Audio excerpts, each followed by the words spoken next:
introduction, but I think you have been somebody who has seen, developed, and built innovation for India. And today, obviously, you're piloting us through this journey as we get into the G20 as the G20 Sherpa. So I thought it would be very interesting to hear from you how you have been approaching this, and then I will start with a few questions and then throw it open to the floor so that we can make it very interactive.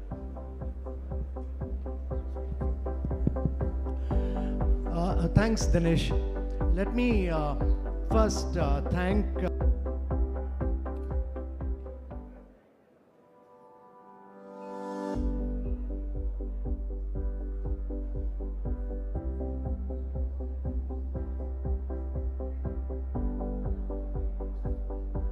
Ladies and gentlemen, on to our session now on aligning global priorities.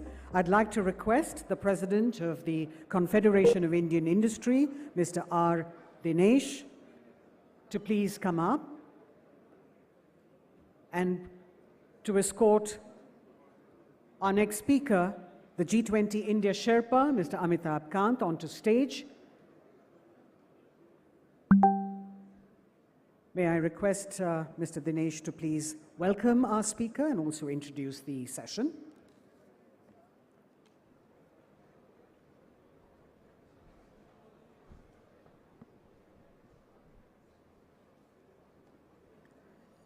Good morning, everyone. And Amitabh, thank you for making it here, and thank you for giving us this time today. All to welcome Mr. Kant. Ladies and gentlemen, please be seated. It's over to you, Mr. Dinesh.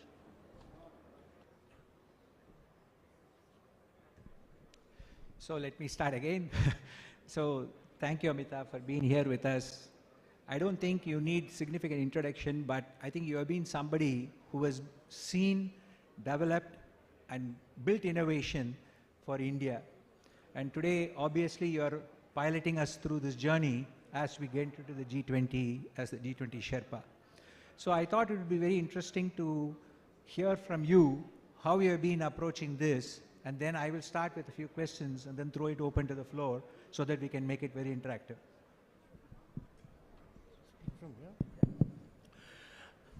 Thanks, Dinesh. Let me first thank Mr. Chandrasekhar for his outstanding leadership during the B20. I think the work done by the B20,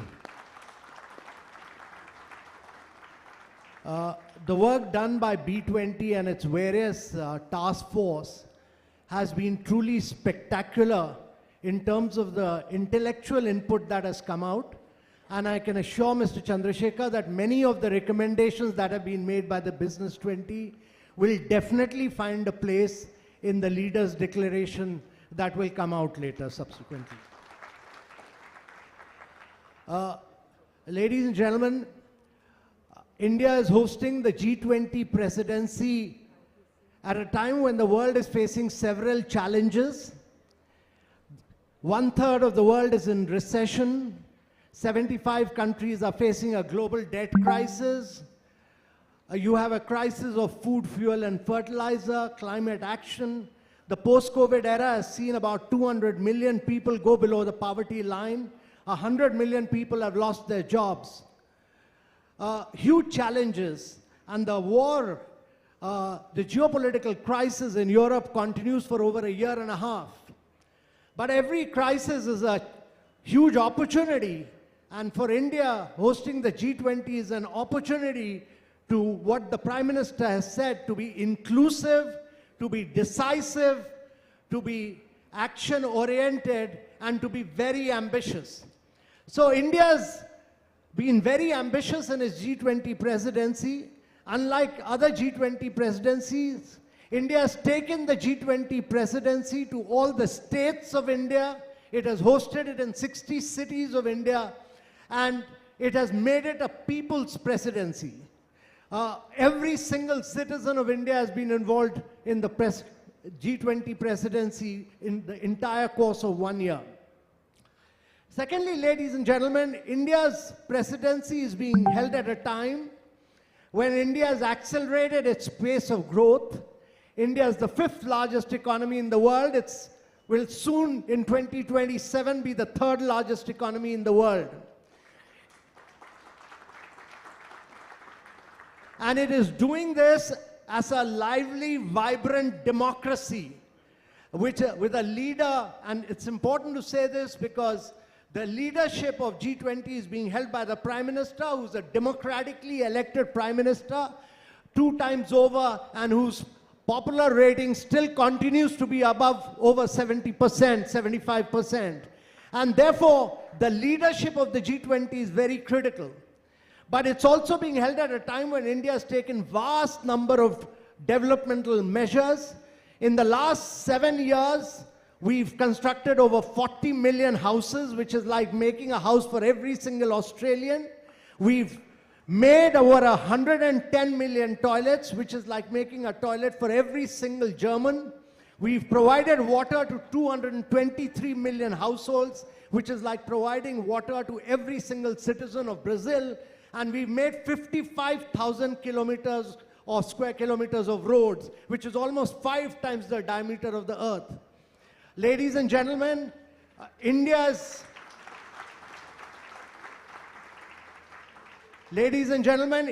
driven the digital agenda. We do 46% of the real-time fast payment in the world. We do 11x payment of what United States and Europe do. We do 4x of what China does.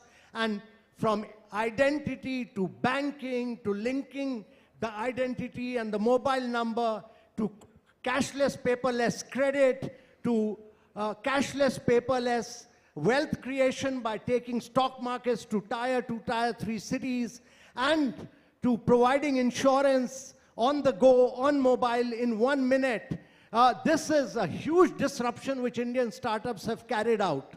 Vast number, we have over 110,000 startups. We've been able to build the 3rd biggest startup movement, and this is a remarkable feature that all the disruptions are today being carried out by young entrepreneurs who've become great national assets for India. So ladies and gentlemen, India has done, this is the political, the developmental and the ideological strategy, development philosophy behind India, that we believe that despite different political ideologies, different geographical boundaries, we all come from the same cosmos, and we need a human-centric approach, and that is why Vasudhaiva Kutumbakam, one earth, one family, one future. And the 3rd key thing is what are the key priorities which India is pushing for? During India's presidency, the key is that we'll drive for strong, sustainable, inclusive, balanced growth. And growth is critical for the world because, as I said, the world is getting into recession. And therefore, after every COVID, every pandemic, the world has seen, historically has seen 6 years of protectionism. It's important for the world to get away from protectionism because free trade has lifted people above the poverty line. Vast segments of the world have gone above poverty line because of free trade. And India's key priority is growth with free trade by breaking protectionism in the world. And that will be one of our key strategies. The second key priority is that the post-COVID era has seen the world decline instead of progressing in sustainable development goals. Only 12 of the 169 sustainable development goals are on track, and therefore accelerating the pace of sustainable development goals, improving learning outcomes, health outcomes, improving nutritional standards is important. And the 3rd key priority is climate action and climate finance, because the earth may survive, but we'll all go extinct. And therefore, very concentrated action for climate action, which requires climate finance, is critical for the world. And this would require energy transition. This will require just and inclusive, huge amount of energy transition. India has done its bit by doing about 185 gigawatts of renewable energy. We are the only G20 country to have met its NDC target 9 years ahead of schedule, and the only NDC G20 country to have been on top of the Clean Climate Index. So ladies and gentlemen, both SDG and climate require long-term resources, as was said by the private sector. It requires over about 5 trillion of resources. Ladies and gentlemen, the world is not short of resources. 5 trillions only, but the world has close to about 350 trillion of resources today. The investment companies, the asset companies, the pension funds, the insurance funds themselves alone have 150 trillion worth of resources. And therefore, but the challenge is that the risk of developing countries is very different from the risk of developed parts of the world. But all the growth is now going to come from global south. The IMF predictions are that this year, 80% of the global growth is going to come from global south, because the demographics are young, there's low dependency burdens. And in the next 2 decades, 2/3 of the global growth is going to come from global south. If global south is going to drive the global economy, because the western part of the world will be aging, the population in India and other emerging markets will keep getting younger, you need resources to flow in here.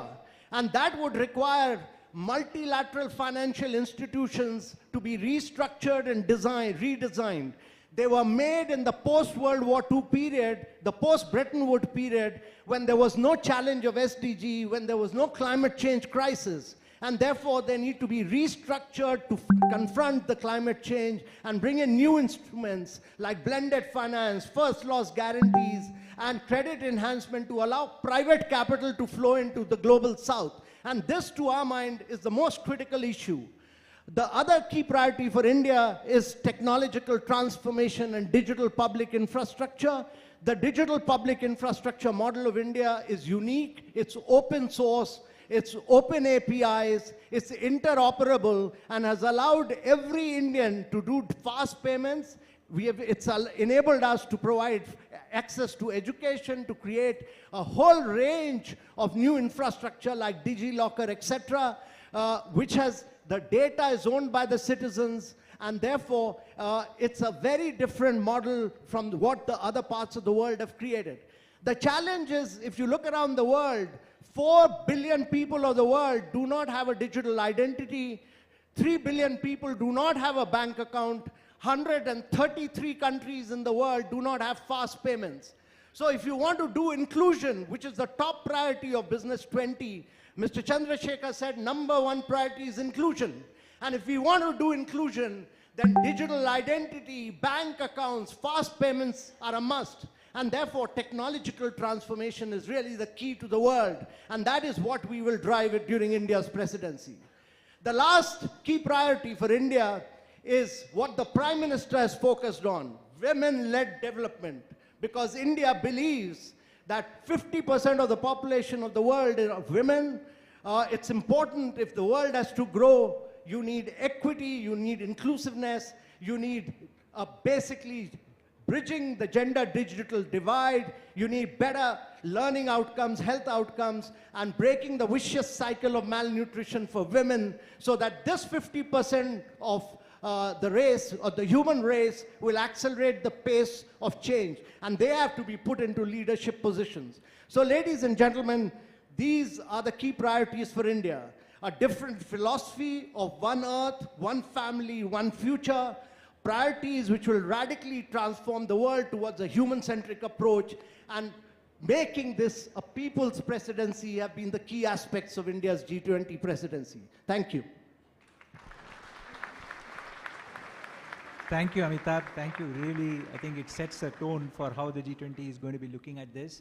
I thought, considering the time, I will directly go ahead and take about 3 questions from the audience, and then you can club them together and answer. So, anyone would like to ask a question to Amitabh? Okay, so I will start with a very quick question. So, I think from all of the approaches, how do you see those coming together under what I would call as a 360-degree approach to growth and lifestyle, which I think the Honorable Prime Minister has spoken about? And how do you see that impacting not just India, but also the developing countries and across the globe? So Dinesh, we are having Negotiations are going on every day. Actually, they start around 2 o'clock. They go up to 2 o'clock in the night. These are very contested negotiations because every single country is at a different stage of development. There are different national circumstances. Saudi Arabia has different national interests than United States, and Europe has different interests from China and so on. So these are very contested, every word is fought for in these negotiations. But the challenge is to bring in consensus. And one key area where consensus has been brought in to a great extent is on lifestyle for sustainability, because it's not just the governments who will bring change to climate action, it's individual behavioral change, what is today called as nudging behavioral change. We keep our lights switched on, we keep our fans switched on, we keep our water taps changed on. So what the Prime Minister said is that it's not the leaders, it's not the governments, bring the change from individual.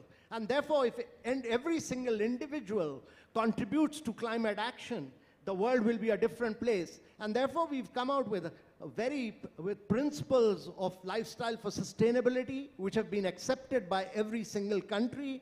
We'll take them forward, and then we'll take them forward to implementation, because the International Energy Authority has said, IEA has said, that mere behavioral change will actually lead to a 30% reduction in greenhouse gas emission. And that's huge. Thank you. And also I would like to acknowledge the presence of Mr. R.K. Singh, Secretary DPIIT. Thank you for being here with us, sir.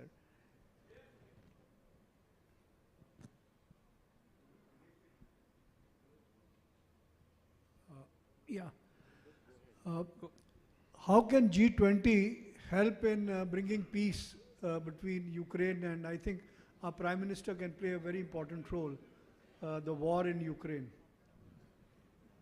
Okay.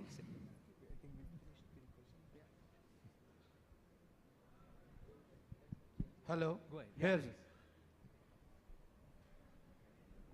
Thank you, Mr. Dinesh. Mr. Kant, this is Shukla from Mahindra Group. You made a very pertinent point that there is 150 trillion floating in various institutions, private sector institutions, and all we need is perhaps 5 trillion. You also pointed out there are different risks in Global South from the developed countries. What are we thinking about addressing those developed South, the Global South, so that this money feels comfortable coming in there? Thank you. Hello.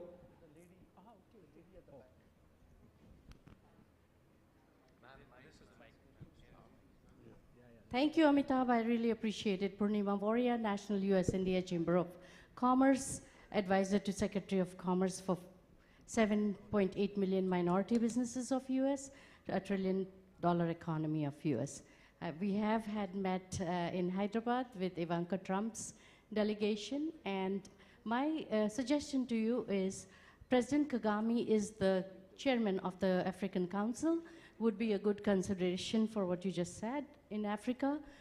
Kigali Bank chairman would be a very good asset for the funding that you are talking about. There is a lot of resources, and yes, they are very prominent in Rwanda. My suggestion, a couple of suggestions that I have already said, but I don't want to take up time here, but also wanted to talk about, you know, a World Rocky Day that Prime Minister can create. Our AKHI stands for Raising Awareness and Knowledge Through Humanitarian Initiative. There's an economic development side of this, a flimsy thread of love, but carries very important message of brotherhood and peace. Thank you very much. Shobna, go ahead. We'll finish. You know, I've always heard you talk so positively. I mean, if anyone ever has a doubt about India or the world, I think we just have to hear Mr. Kant, and you just tell the narrative so fantastically. But I really want to know, what are your worst nightmares? What is the risk that you think of all these wonderful things that you talk about that are actually happening, but if they don't scale or something goes wrong, what really scares you? Well, let me first start with Shobna's question, because I think that's the easiest. First of all, I don't have any nightmares. I sleep very well. I try and do a morning exercise. I get inspired from Chandra still doing marathon runs. So that's an inspiration for many of us. So I spend about 1 hour and a half on my exercise, and no nightmares at all. The challenge is, actually G20 is it's a tough job, because to be able to convince all the Sherpas that this is what the world needs, and this is where we need to take the world to. And every single country has its own national perspective. You have to align them to a global perspective and take them to say that this is required not for your country, but for the world, for every single citizen of the world. And that's important. And that's a huge job, very tough, challenging job. On the issue of what the lady from there asked about, let me say that India's presidency is one of its high features. Very high features will be that it's really emerged as the voice of the global south. 6 of the fastest growing 12 countries is actually coming from, if you look at the 12 fastest growing countries in the world, 6 of them are actually coming from Africa region. And so throughout our presidency, one thing that we've done, it started with the Prime Minister having a Voice of the Global South Summit, where he met 125 leaders, and his advocating by writing to all the leaders that African Union must have a permanent membership of G20. And this is the first time after decades that Africa, we are spearheading a movement to get African Union a permanent membership of G20. And that would make G20 a very, very inclusive body, because that will give membership virtually to 55 countries of African Union. So it's a remarkable, and this move of the Prime Minister has received overwhelming support from all the leaders of the world. So we are very hopeful that this would really be a really remarkable feature of India's presidency to our mind. And the third question that was asked about $5 trillion being the need and $150 trillion being available.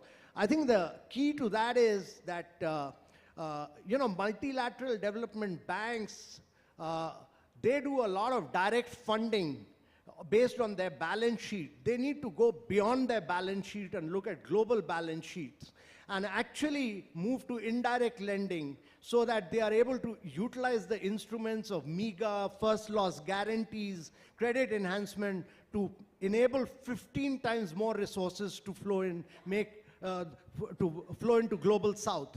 That is the key to my mind, because if Global South grows, if 2/3 of the growth is going to come from Global South, and if resources are made available and backed by good governance in the Global South, then the world will grow for the next 3 to 4 decades.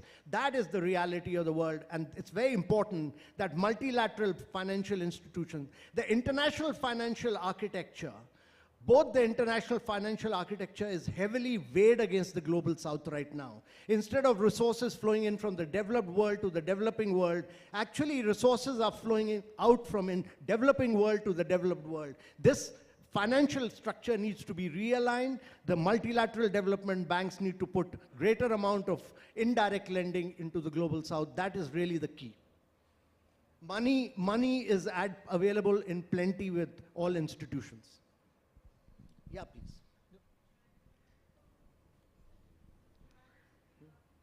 Yeah. So, one last question, which I think the gentleman, Mr. Goel, asked here about, about providing, ensuring that on the Ukraine war. Let me say that G20 is actually an economic body. It's a body for growth. The political body is the United Nations. But issues of war lead to challenges on food, fuel, and fertilizer, and therefore there's a huge implication in terms of economics. That's what other countries are saying. The war is not our creation. The war is not our creation. Our challenge is to put developmental issues right in the forefront. And that is the challenge. The world's challenge is to handle the developmental issues. On the issues of war, last year in Bali, we fell back on the United Nations resolution, and we are quite hopeful. We are quite hopeful that we'll convince everybody to find an amicable issue to the geopolitical issues. Thank you. Sorry, we'll finish with that question, yeah. Thank you. My name is Seema Chaturvedi. Amitabh, I have had the pleasure of meeting you a few times before. What I want to qualify a statement you made. The fastest growing economy is not a country. It's actually women. And my question is, and that's globally true. So I represent, thank you. And this is not meant to be a political statement. I'm actually a fund manager myself, actively investing at the intersection of gender smart, gender equity, and climate action. Request to the G20 delegates, as somebody who spent 30 years investing in making people rich, my request is let's definitely focus on women-led development is brilliant. Focus on women entrepreneurs, focus on women self-help groups. But one very significantly catalytic movement is supporting the allocators of capital, i.e. fund managers, because there is a very highly studied correlation between female-led fund managers and female-backed or female-led enterprises. So if we can encourage multilateral banks, development banks, to focus on this category of supporting women fund managers, that can be a very significant game changer in bringing forth that whole population, which is usually 50% of any country. So India's G20 presidency is fully aligned with your perspective. Thank you. Fully aligned. Thank you, Amitabh. I think you're giving us a lot of hope for the G20 now. Thank you very much, Mr. Kant and Mr. Dinesh. May I request Mr. Dinesh to please present Mr. Kant with a small token of appreciation. Thank you, sir, that you've spared time to be here with us. More power to you and to the G20. Thank you very much, ladies and gentlemen.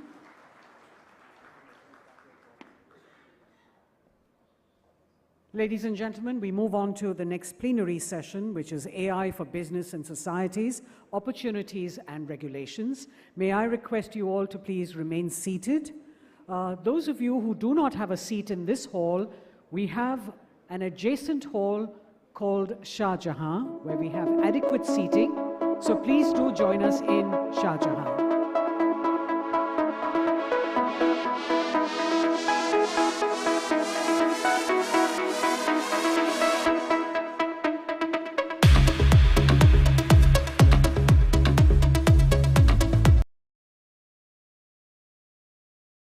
And the executive chairman of Tata Sons, the Secretariat was responsible for overseeing the development and execution of the B20 process. Embracing the B20 India theme, RAISE, this B20 summit will see the culmination of the year-long outcomes of all the B20 India task forces and action councils. The policy recommendations of all the task forces and action councils will be presented to the G20 for their consideration and integration into the leaders' declaration. Our plenary sessions have been carefully planned around the priorities identified during the B20 India meetings. May I request those of you who are standing to please be seated quickly. We're about to begin. Please be seated, ladies and gentlemen.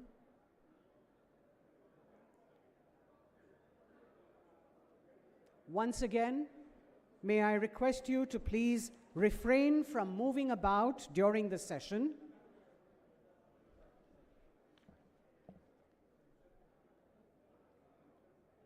Please keep the mobile phones and other electronic equipment that you have in the silent mode. Please be seated once again. We still have a lot of people standing. May I request you to please find a seat quickly.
Ladies and gentlemen, may I request you all to please be seated. Those of you who are not able to find a seat in this hall, we have Shah Jahan ready for you. May I request you to please move to Shah Jahan and take a seat there. Those of you who are standing and do not have a seat, may I request you to please move to Shah Jahan, where we have arrangements for you to be a part of the entire ceremony.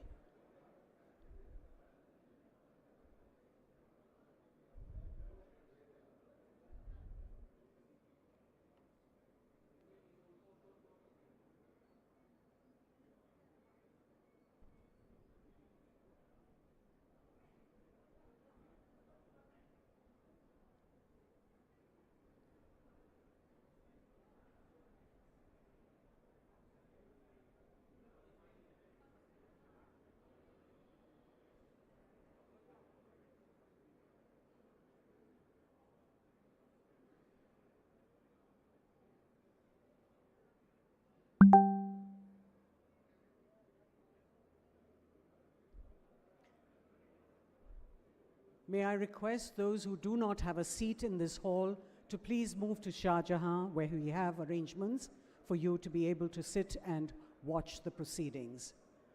Please move to Shah Jahan.